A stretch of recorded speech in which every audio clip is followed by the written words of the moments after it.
Well, hello everybody. My name is Didi Verg, and I'm the host of Talking Hypnosis. And today we have my very special guest, Mike Mandel, who's making sure that his lips are nice and moist. Way to go, Mike! You tell I've been around the block with that one, right? You don't have dry lips on any kind of video. And we live in Canada where it's damn cold. Only 2 more months of winter and we're done. Oh my God. So let me tell you a little bit about Mike Mandel.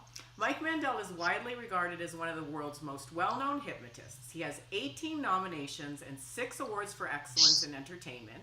And in June 2000, he was and is currently the only hypnotist to be inducted into the COCA Canadian Hall of Fame. So Mike's extensive career in hypnosis includes forensic hypnosis and being a trainer for the Canadian and U.S. police forces, being a handwriting analysis expert who is often called upon by the police to help solve crimes, and a corporate speaker. So currently Mike and his partner Chris Thompson run the Mike Mandel Hypnosis Academy, where they give exceptional training in hypnosis. I've been to your training, so I can vouch for that. I have. And you know me, Mike, I'm one of your biggest fans because you... Back at you. You were... So Mike, for everybody out there, Mike was the inspiration behind me creating a series called Miracles of Mind .tv, which is where I interviewed 70 of the world's hypnotists on the miracles they've seen. And it was because of this guy right here. So, remember... I had no recollection of that, well, but I'll take the praise, thank you. I'll tell you why, because you just sent me this casual email one day. It was like, yeah, I just worked with a woman who had asthma for 35 years. She was on 2 inhalers. Now she doesn't need any. Yeah. And in my mind, right, because I was a little more green back then. That was quite a while. Let's say 7 years ago. No, it can't possibly be, but go ahead. Yeah. It was a long time ago. And I was like, how is this guy? Like, one session. So I was going to call you up and I was going to invite you to lunch and sort of find out, like, how is it that you do this? But I wanted to start an inspirational show anyways. So that's when, remember I called you and I said, you know what, I want to interview you on camera. So you were my first interview. And that's right. On miracles and hypnosis, and for anyone who wants to go miraclesofmind.tv, you were talking about crazy stuff like forensic hypnosis, like the woman who was robbed at gunpoint at the McDonald's drive-thru. Yes, Oshawa, Ontario, yeah. Yeah, I know, 6 months later, and this is how the police utilize you, right? So 6 months later, they call Mike in, and he puts her into hypnosis, and not only does she remember that she discovered there were 2 people in the van, I remember that. She actually recounted their actual McDonald's order. Yeah, the previous order, she could tell exactly what it was to the penny. And she recalled, I think, at that time, I think there were 7 digits in a license plate. She recalled 6 of them and had, I think, 2 of them out of order. I knew it was a Quebec license plate and had seen this van across a parking lot in the dark, and was able to bring this back from her unconscious mind. It's mind-blowing. I didn't do it. She did it, you know? No, I know that, but the power of hypnosis. So anyway, right. If you watch Mike's interview, you'll see miracle after miracle. You got me wanting to watch it now, Didi. You haven't seen it yet? So anyway, so we're here to talk about something different. We're here to talk about this amazing protocol, which you've taught me as well, called Mindscaping. And again, like yesterday when we were confirming for this interview, you were telling me the most astounding medical miracles over Skype with Mindscaping. So tell us a little bit about it. I know. And before I forget, my business partner Chris Thompson has he's confirmed that you should have full access to the online Mindscaping training for life. You're entitled to that because you're one of the people in the beginning when I developed it. So if you send Chris an email, he'll give you your access code, and then you can review everything. Thank you, Mike. So Mindscaping is, this is the phrase I came up with, and Chris doesn't like it, but I like it. It's a Swiss Army knife modality. You can apply it to so many different things. But Chris said, well, Swiss Army knives suck. They're not a very good knife. They're not a very good bottle opener. They're not a very good corkscrew. Nobody uses them. But I think the point is taken that here we have a protocol that I stumbled upon lying in bed one morning, letting my unconscious work, and began to formulate this thing that was a combination, or at least had its genesis in conversations I'd had with my mentor, Derek Balmer, the old NLP Canada when he was doing my 2-year NLP trainer training when I was doing that with him. And he talked about time circles, and we talked about, I began thinking about Jungian archetypes and Tad James's timeline therapy, where he took Bandler's ideas and elaborated on them. All these different things fell into place, and I just got this idea. And so Chris Thompson was the first person I tested this protocol on in its very genesis, the inchoate form, where it was so simple. And he was trying to make some changes in his life and not sure where he was going. His Mindscape, this internal map that was created by his unconscious, was a park, like a child's playground, and his 2 little girls were there, or he was thinking of them when he was there. And in the park, there were shards of broken glass, and this really bothered him. He wanted to go somewhere else and change everything. He took the glass out in this trance state, and red flowers grew back when he wasn't looking. And it brought this feeling of change and transformation. Well, Chris went on to quit his job as a high-end stock analyst in Toronto on Bay Street. You know, he's a mechanical engineer and an MBA. He moved to Port Perry, Ontario with his family, totally restarted his life, and set up business with me. And everything changed from one Mindscape. And I began to explore what can be done with this. So I've had 4 years of building this protocol, and we have not yet exhausted what you can throw it at. Basically, Mindscaping elicits a map from the unconscious mind that is specific to the problem or situation the client is dealing with. And it is so interesting, Didi, that you can apply this to something as huge as my health or as minor as that meeting I have tomorrow morning. The brain will provide a map for either one of these with the right amount of detail. Often, seeing their Mindscape, which is 4-dimensional, it has length, width, height, and time as well. Seeing their Mindscape will cause profound shifts with many people. They'll get understandings that are remarkable. Otherwise, we can get in and actually landscape it. And by changing this metaphor that the unconscious is offering, their life changes mysteriously and strangely. Give you a case in point. And the science behind this is the great Milton Erickson, who I still believe is the greatest hypnotist in history, would have a knack of telling a story or offering a metaphor that was so specific to that person's problem, their problem would disappear. Now, if we had the unconscious minds of Milton Erickson, it would be easy, but we don't. And the interesting thing about Mindscaping is it appeals to the subject's own unconscious mind, which gives the metaphor that unlocks the problem. So it's always the right one if it's done properly. So case in point, just worked with a woman in England in November, and she was attending a hypnosis training I was doing there. And she wanted to be the volunteer. She knew I was going to do a Mindscaping demo, and she had planned on being in the front to volunteer. Beautiful young woman, looks like a model. She had a 2.5-year urinary tract infection. Did not respond to antibiotics. She was in pain from this all the time. And I ran a Mindscape on it. We let her unconscious make the changes, the difference. And one of the things I did was, because she had suffered so much with this, got her unconscious mind to strew the path in front of her with parcels and presents, because Christmas was approaching. And we made them, they were red boxes, she said, red wrapped boxes with ribbons, all different sizes. And when she encountered these in her life, whether they were people, events, physical objects, her unconscious would nudge her and say, that's one of those presents I gave you. So this made her feel great. She came out of this in a terrific state. We took a break. She immediately went down to the ladies' room. When she closed the door of the booth, on the back of it was a poster for Christmas, and it was covered with the identical red parcels she had just seen. And she took it as a nudge from her unconscious that was viewing the surroundings of the reticular activating system, saying, see, I got your back. I'm making you notice that. I'm working for you. And her urinary tract infection completely disappeared. It resolved itself in a matter of days. And I don't know the limits of it. I mean, Bandler used to say that we don't know the limits of these things, but if we act like there are no limits, we'll run into them eventually.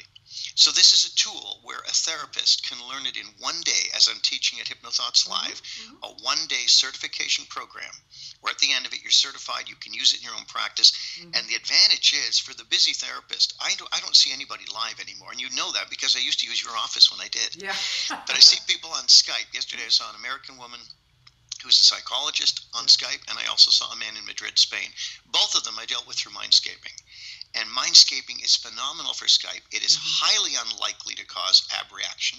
Once you learn the protocol, it's extremely easy to use in as little as 10 minutes, or you can fill an hour with it if you want.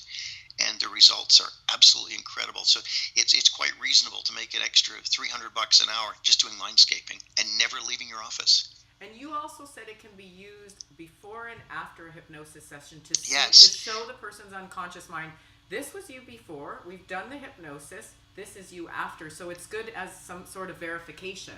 You can use it as verification. It is the absolute flexibility of it that I love. It plugs in seamlessly to NLP, EFT, hypnosis, anything. Just seamlessly, EMDR. And you can use it also at the beginning of a session to clear the way so that the session proceeds smoothly. Or you can do it at the end of a session to tie up any loose ends. Right. Anywhere you want to use it, you can throw it in. And the results are astounding. I dealt with a woman who was going through a lot of trauma with her family. They had scapegoated her. Made her life horrible for many, many years. And she was coming to grips with this. And there's a lot of grief in realizing you have to go no contact with toxic people when they're your family. The night before the Mindscape, she had a dream of all these little bears, like teddy bears, baby bears, going through a forest, about 40 of them.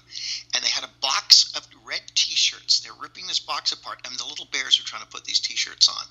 She said, what the heck does that mean? I said, I have no idea. We did the Mindscape. Behind her, in this map, was an island with her family, the 4 wicked brothers on it, standing there looking at her, looking confused, with water between her and them now. In front of her was a road and a forest. And in front of the forest was a stop sign and another road crossing. And she took the stop sign out of her Mindscape, was immediately in the forest following those little bears with their T-shirts on. What does it mean? I haven't a clue. But it completely distanced her from the family, and she was able to begin recovering. I'll give you one more quick example. Yesterday, the man in Madrid, this is all generative change. I love generative change with Mindscaping, making things better. I work with a lot of trainers, as you know, but also remedial change, fixing things. But this kind of generative change, this guy was a trainer, and his Mindscape, you never know what you're going to get. He was in an office building, looking down a hallway with bright fluorescent lighting, felt cool about it. At the end of the hall was a wall with two rooms, big boardrooms with floor-to-ceiling windows looking out over a city. Behind him was more hallway. Now I've got to remove the blockage in front of him. So rather than removing the wall, I said, just rise up and tell me what happens. He said, oh, this is weird. I'm going through the ceiling. He could see all the ventilation, the wiring, went through the ceiling. He came out on the roof of a skyscraper with a helipad beside him. He said, I'm looking at a city. He said, it's covered with a little bit of smog, and beyond that are mountains. I want to get to the mountains. So the first thing we did was we Mindscaped it. We landscaped the Mindscape. He got a breeze to blow from the mountains. It dissipated the smog over the city. He felt fantastic. You could see his state changing on Skype. We left a little breeze to constantly keep the city clear. Now, mountains are universally appearing in Mindscapes. They're a symbol of challenge and achievement. And that's why people want to climb Everest, right? It's an achievement. It's a challenge. He had no way of getting there. The city was busy. He's up on a building. He turned around. He said, the helicopter's there now. So we put a GPS in the helicopter, wired it so it would take him directly to these mountains. All the time I'm talking to him, this is all in his mind. His state's coming up. He's changing, smiling. And we put in an extra row of LED beacons on the ground through the city, so he had a visual track as well. And guess what we put near the beacons? The presents again, the surprises, all different sizes that he's going to find. Great. Just brought him back, did an ecology check. It's all built into it. Is there anything else you need? Is there anything else you want? Somebody might say, the road is too rough. Can I smooth the road? Sure. I want to bring water with me. I want my wife at my side. So everything in front of you is future. In a Mindscape, everything behind you is past, but unlike timeline, it's quite a bit different. They're on this surface. Everything below the surface is unconscious. And on both sides, they're just side issues. They're decorative. They have nothing to do with what's going on. Astounding. It is. And you're also teaching a workshop at Hypnothoughts on crafting metaphors. So this Mindscaping is very symbolic. It's very metaphorical. Tell us, especially for new hypnotists, what is the importance of metaphors in hypnosis? Well, I'm going to teach a couple of aspects of it. I did the same one before. The basic idea is if you're doing a metaphor, you're able to deliver in the content enough information to keep the conscious mind distracted and occupied. You're doing this without trance. While the conscious mind is occupied by the content, the structure of the metaphor maps across to their experience and works unconsciously. So you can change people very quickly. I had a keynote for the Board of Trade in Cornwall, Ontario, Chamber of Commerce in Cornwall, Ontario years ago. I was taking a train back, and I had 3 hours to kill. And in that same facility, there was a Don Cherry's bar. And I sat there with the two organizers. One of them, their phone rang, and he said, "It's my sister. She saw you speak, wants to know if you'll give her 10 minutes of your time." I said, "Sure."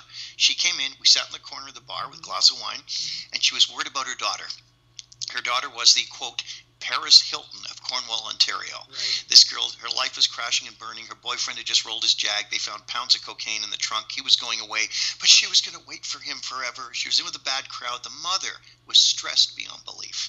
And I said, "Reminds me of a story John Grinder told me once," which is true.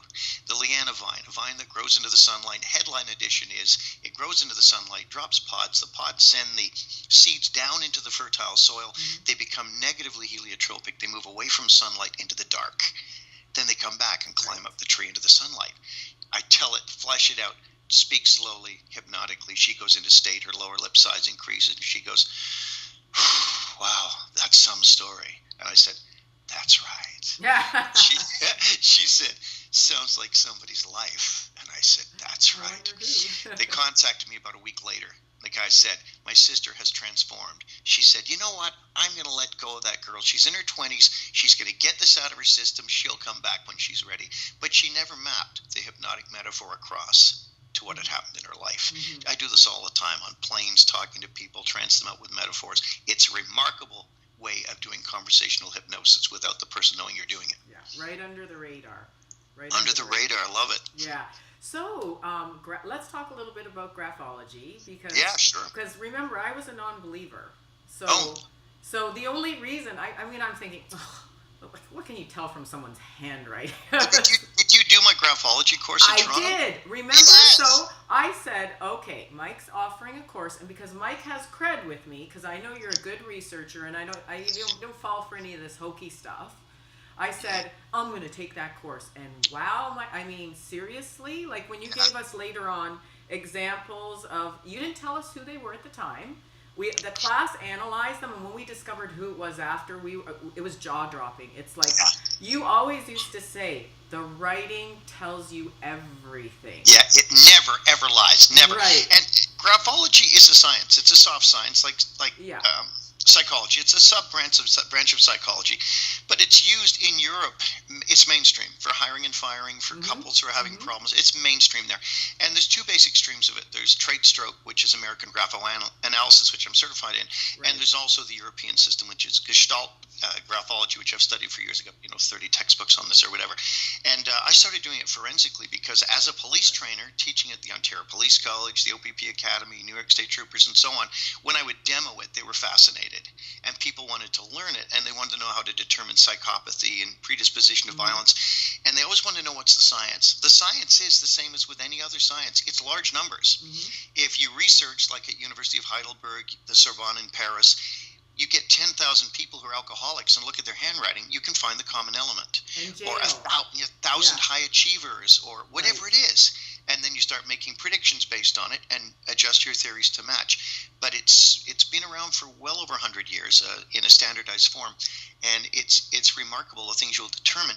The reason I'm doing I think a 4-hour course on it in Hypnothoughts Live is this is a useful thing for any hypnotist, any therapist, any change worker of any kind. Because what I do, even when I'm working with someone on Skype, is have them send me a paragraph of their typical handwriting on unlined paper, signed and dated the day before. So when I go on Skype, I already know everything about them. I know everything about them. I had one, I was teaching for Neil Strauss, the New York Times bestselling author, wrote about the pickup artists and so on. Interesting guy. And I did 3 trainings for him, one in Hollywood, one in Whistler, BC, and one in Toronto. And we got talking about all this, the graphology. And in the class, I was teaching some of the things and showed them. One doctor came over to me. He was very skeptical, an MD. And he said, "What does my writing show?" Instant.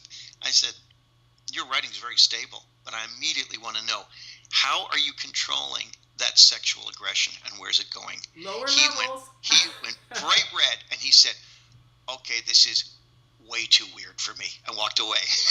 No, the lower So, levels, that's where you all the taught lower us. zones with All, aggression there, yeah. And so this is great for therapists. You get the person to fill this in their own handwriting, send you a scan, take a photograph of it with their their smartphone, and you'll see all the main traits. You'll know your hyper analytical client who you cannot do any progressive relaxation with. right. You'll know the people who are deeply kinesthetic, those who are antisocial, those who are skeptical, those who have got wounds in their past, those who have issues with their mom. I mean, one of the things you'll see is signatures. Signature tells you so much because that's the personality on parade. It's not us. It's the persona we present to the world. So a signature, if I see a married woman who's taken her husband's name, his surname, as her signature, if the first and surname start to move further apart in her signature, their marriage is on the rocks. She's distancing herself. If a man crosses out the surname, he has huge issues with his father.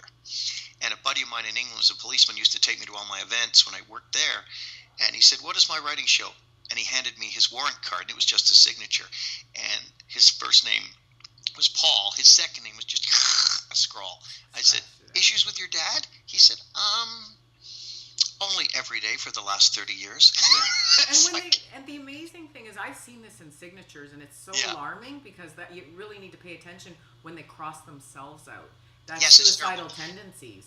It's terrible. And the worst predictor of suicide in handwriting, the most accurate, is if you see a line of writing, a line of writing, a line of writing. This is on unlined paper, which will enable them to put it where they want it. And all of a sudden, one word will droop at the end of a sentence, and then it'll continue. That is the number one predictor, statistically speaking, of successful suicide. Not suicide to make a point. I was teaching at I do a lecture called "Are You Dating a Psychopath?" in the college circuit, and we show graphology and unpack a lot of these things. And one of the men who worked there was a custodian, about 40, rough-looking guy, tattoos that were not like these beautiful, clean ones, but they looked like jail art. And he came up to me and said, "Can you look at my writing?" Well, he had that trait, the suicide trait, and he also had another one we called the bullet through the head. And it's when someone signs their name, they take the final stroke, go through the writing, and come back out again, right through both names. Wow. Ernest Hemingway put that in his writing just before he shot himself through the head with a rifle. Who's the other? Hunter S. Thompson, the writer, put that in his writing just before he shot himself through the head with a rifle, called the rifle bullet through the head stroke. Wow. And this man had that and the suicide stroke. Nice. And he'd clearly been in jail at some point. And I said, "Buddy, you got any guns in your house?" And he went, "Yeah, I got a few." I said, "You ever consider using them on yourself?" He said, "It crosses my mind from time to time." I said, "You got to get some help because," and I explained what was in his writing. It never lies. It never lies. So if you're a therapist, that 4-hour intensive can give you an incredible skill set. So you will intimately know the person sitting across from you. You'll know if they're lying to you. Lying shows up all over the place. Incredible. The devil's claw. Sorry, the felon's claw. So you explained to us that 70% of people in jail they make the Y like this. It's higher here. I'll draw it here for draw it for the audience because this is amazing. And this is a typical lower zone, like a G with a loop, okay? Right. And that's a felon's claw. Now, in order to be a felon's claw, it must have a point here. Right. It can't just go back. That's withdrawal. And because it's below this hypothetical baseline, this is unconscious. If the claw rises above the baseline, the person knows. This is a terrible trait. It's found in 80% of the handwriting of people in the American penitentiary system. It is a trait of manipulation. It's the trait of a guilty person. This is someone who does stupid things to get in trouble to punish themselves, and they'll do dangerous things. So my friend Paul, who you also know, when his girls were young, whenever they had babysitters, he would fax over the handwriting of potential babysitters. He sent me 3, and I'd say, "Okay, this one isn't the brightest brick in the elevator, but she's very mixed metaphors, but she's very, very honest and straightforward. This one here, she'll be going through your drawers when you're not around. She's a snoop. And this one here, she got the felon's claw. Don't let her cross your doorway." Wow. And it's amazing, amazing stuff. Well, remember, I met a guy on a plane, and he gave me his contact information. And there was this, it almost could have been construed as a felon's claw. So remember I sent you the picture? I'm like, "Mike, tell me about this guy." I don't want to call some guy who's like some mass felon and manipulator? That No, absolutely not. that I guess was I'll great. probably bring a number of samples to Las Vegas as well, so we get to analyze them with the class. The same thing, and people will get some really solid tools, and you can take this stuff to the bank. You know, when I've ignored it, I've made horrendous mistakes. My business partner before, we were coming back from England. We took Britain's self-defense system back to Britain, and we're coming back on the plane, and his laptop died, and he had to write by hand, and I'd never seen his writing. I'd known this guy since he was 18, and he was now in his 30s, and his writing had all terrible, terrible traits. And I didn't believe the writing because I'd known him for so long. The writing's got to be wrong. It wasn't. He was running 3 income streams, only one of which I knew about. And this came out months later. And it's just unbelievable. So it's a useful tool. And the thing that's cool is, you know, I'm a huge Hypnothoughts fan. So is Chris Thompson, my business partner. This will be our 4th time at Hypnothoughts. Richard Clark and Scott Sandlin do I almost want to say Sanderson. Scott Sandlin do a phenomenal job. This is the world's biggest and best hypnosis conference without any question. Every kind of hypnosis is welcome. I love the inclusiveness of it, and we all get along, and we all have a blast and hang around the alligator bar at night. And this is the first time, my 4th time there teaching, that I'll be bringing in Graphology for hypnotists. So it's something new, not new for me. I've been doing it 25 years, but it'll be new for Hypnothoughts, I think. And it's a 4 hour, so which means it's included for free in your conference. So everybody That's take advantage of that. Take advantage of that. And so is the Crafting Metaphors a 1 hour? Yes, I believe it's a 1 hour, and I'm doing a whole day on pre-conference. The day-long mindscaping before the conference. So that's right. For those of you who want to sign up for the pre-conference, Mike's doing a 1 day on mindscaping. You can go to www.htlive.net and sign up for Mike's courses. So Mike, as always, it's been a pleasure speaking with you. Bless you, Didi. Always a joy talking to you. You too, my friend. You too. And we'll see you soon, okay? Yes, keep the Felons Claws away. I will. Out of your life. Doubts, I'll be sending a picture your way. Anytime. Okay, bye-bye. Bye-bye.